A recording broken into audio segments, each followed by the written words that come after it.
Hey guys, welcome back to our YouTube channel. I hope you're all doing well.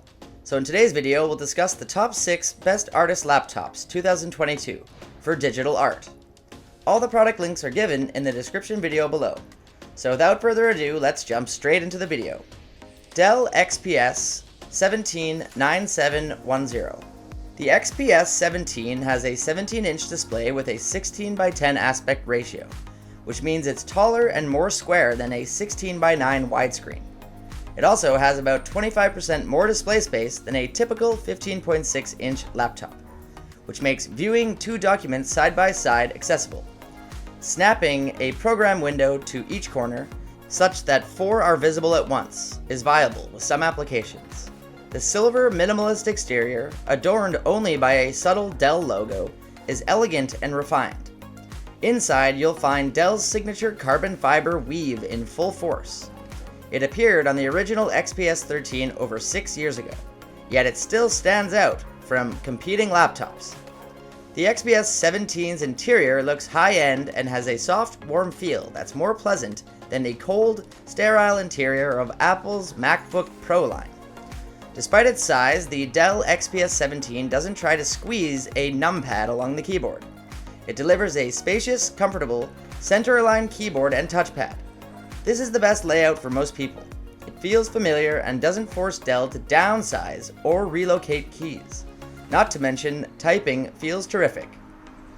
The Dell XPS 17's 97 watt-hour battery is a large battery for a laptop, yet it struggles to match the machine's power-hungry hardware.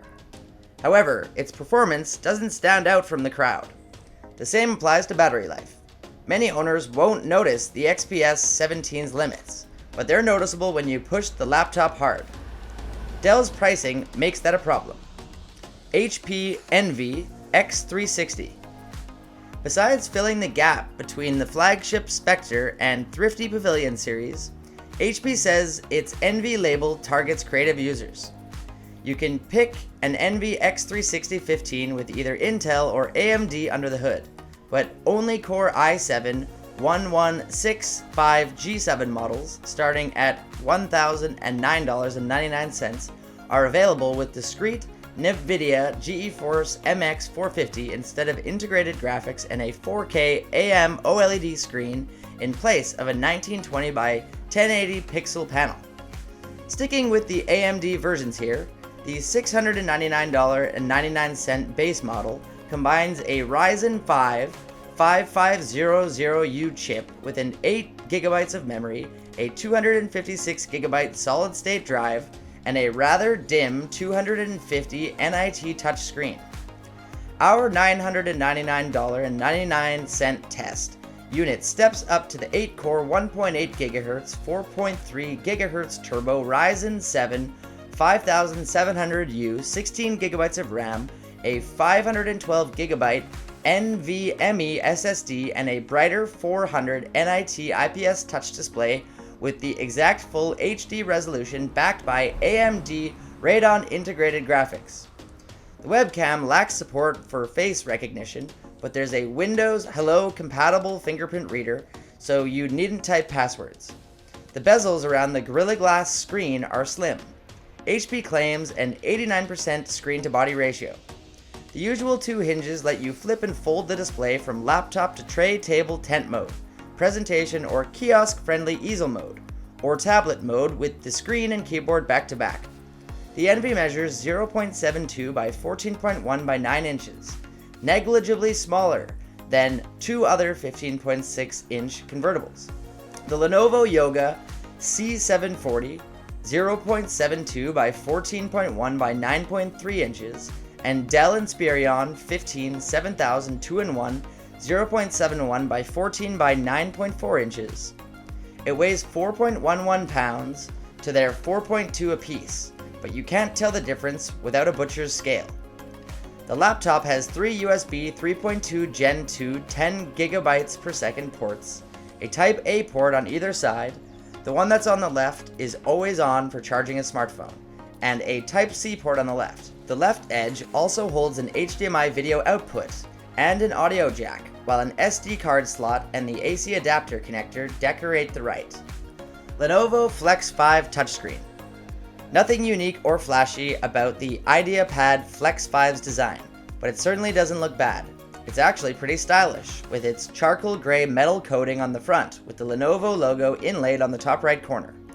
Open the laptop and you're greeted with a 14-inch display, with decently thin bezels. The webcam sits in the center of the top bezel. It has a handy slider that engages the physical webcam cover.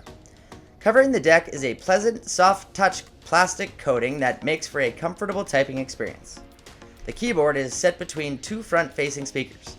The IdeaPad Flex 5 comes with a surprising amount of ports for a mid-range laptop. On the right edge, you'll find two USB 3.0 Type A ports and a full SD card reader, both of which are useful, yet increasingly rare. The laptop's left side has a 3.5mm headphone jack, a USB Type-C input, an HDMI, and an AC power jack. While there is an AC port, the charger included with the laptop uses the sole USB-C port. If you need the USB-C port while charging this laptop, it would be a good idea to get a USB-C hub. The speedy performance offered by the IdeaPad Flex 5 is an understated workhorse, sporting the 11th Gen Intel Core i5-1135G7 processor with 16GB of RAM. Lenovo boasts all-day battery life and then some. On the laptop mag battery test, which involved continuous web browsing over Wi-Fi at a brightness of 150 nits, this laptop made it an impressive 14 hours and 16 minutes. As far as affordable laptops go, the Lenovo IdeaPad Flex 5 is a good choice. While the dim display is disappointing, it was a joy to use this laptop. I had no problem surfing the web, no matter how many open tabs. While it's made mostly of plastic, the Flex 5 still looks and feels like a sleek, sturdy device that's well worth the investment. Microsoft Surface Book 3. Available in both 13.5-inch and 15-inch form factors, it's the 13.5-inch model we're reviewing here. It's the version that will probably have broader appeal thanks to its more manageable proportions in tablet mode. The 15-inch variant makes for a giant tablet. Speaking of tablet mode, it carries with it all the same implications for design and ergonomics as previous Surface Books. The signature and beautifully engineered fulcrum hinge remains, as does the button for releasing the tablet from the keyboard section. However, Microsoft has shortened the wait time between hitting the button and the hinge popping to remove the tablet. Like all previous Microsoft Surface Book 13.5-inch models, the Surface Book 3 13.5 is based around a capacitive IPS touchscreen with 3000 by 2000 pixels and thus a squarer than usual 3:2 aspect ratio. What is new, or at least new for the Surface Book 3, is the 10th Gen Intel processor. In this case, an Intel Core i7-1065G7. It's a quad-core chip with a 1.3 GHz base clock and 3.9 GHz maximum single-core boost frequency. It's a chip primarily built for efficiency rather than peak performance. Still, with 4 proper Intel cores on paper, it should be able to cope with serious computing tasks, rather than only being good for light web browsing and watching the video. The Intel Core i7-1065G7 quad-core CPU is a known quantity and performs very much in line with expectations fitted to the Surface Book 3. It's a strong all-around performer with excellent single-core performance, which makes for a snappy feeling experience in Windows. It remains one of the best built portable PCs on the market. It offers a unique set of features, including full tablet functionality, discrete graphics, an unusual form factor, and compatibility with various Microsoft Surface peripherals, including the Surface Pen. If it maps well with your workflows, especially if you value true tablet functionality and pen input highly, then there probably isn't anything that comes close. MacBook Pro 16-inch.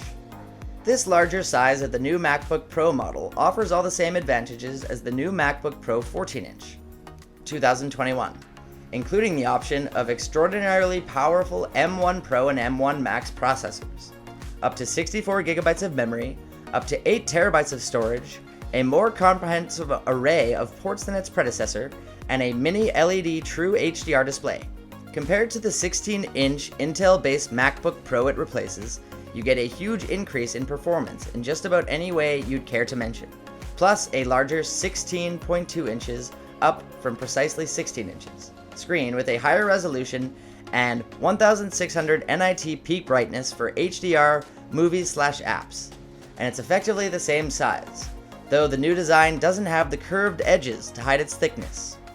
The M1 Pro chip that powers this machine is simply a beast. It's evident when you start using it because apps open instantly. It's an Apple-designed chip, and the version we tested features the 10-core CPU, 8 performance cores and 2 efficiency cores, 32GB of RAM, and a 16-core GPU. This is the highest spec of the M1 Pro.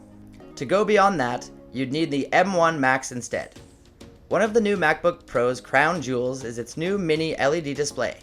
The resolution of 3456 by 2234 gives a pixel density of 254 ppi, which is certainly sharp enough for regular viewing distance to provide evident results. It would be nice if it were possible to see Ultra HD video at native resolution, but what's here is great for every other use. The 16-inch MacBook Pro is as groundbreaking as the M1 MacBook Air when it debuted, blasting past what anyone else can offer in the same shape and power envelope, and it's a pretty good price too. ASUS ZenBook Pro Duo 15. Looking at it from the outside, the ZenBook Pro Duo's new model has not changed much. The design with the angles, colors, and materials is identical to the predecessor.